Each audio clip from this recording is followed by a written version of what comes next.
So hi! Welcome and welcome back to my YouTube channel, and for today's tutorial, ituturo ko sa inyo kung paano nga ba magpalit ng password sa ating Google account or Gmail account. But first, guys, subscribe to my channel and don't forget to hit the subscribe button and the bell to notify you for my new updates. And if you want to learn more, just keep on watching and let's start. So ayan, for today's video, gagamit tayo ng any other application ni Google.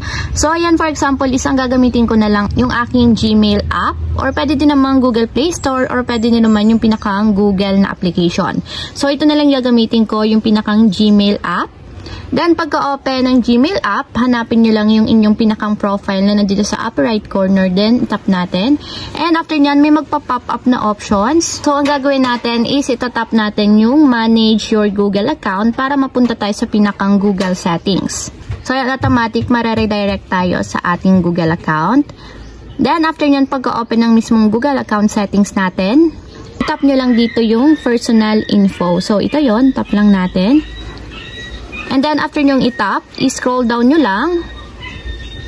And dito sa pinakang baba, makikita nyo yung password. So, ito yon.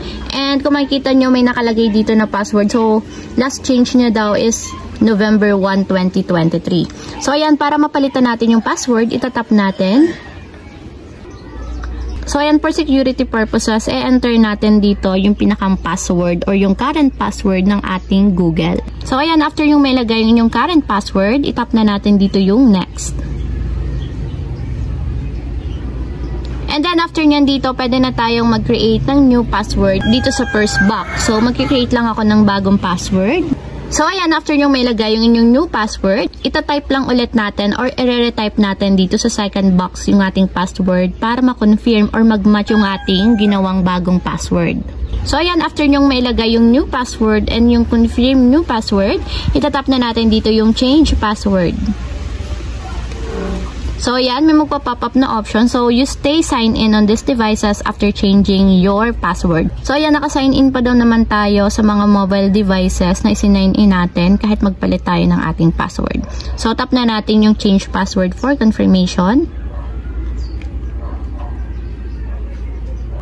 So, ayan guys, kung makikita nyo, password change successfully. So, nakapagpalit na tayo ng ating password sa mismong Google account or Gmail account. So, ayun lang guys, ganun lang kasimple. Sana nakatulong sa inyo. If you have a question, kindly comment down below and don't forget to hit the subscribe button and the bell to notify you for the new updates. And thank you for watching! Living life, every day, late at night, not okay.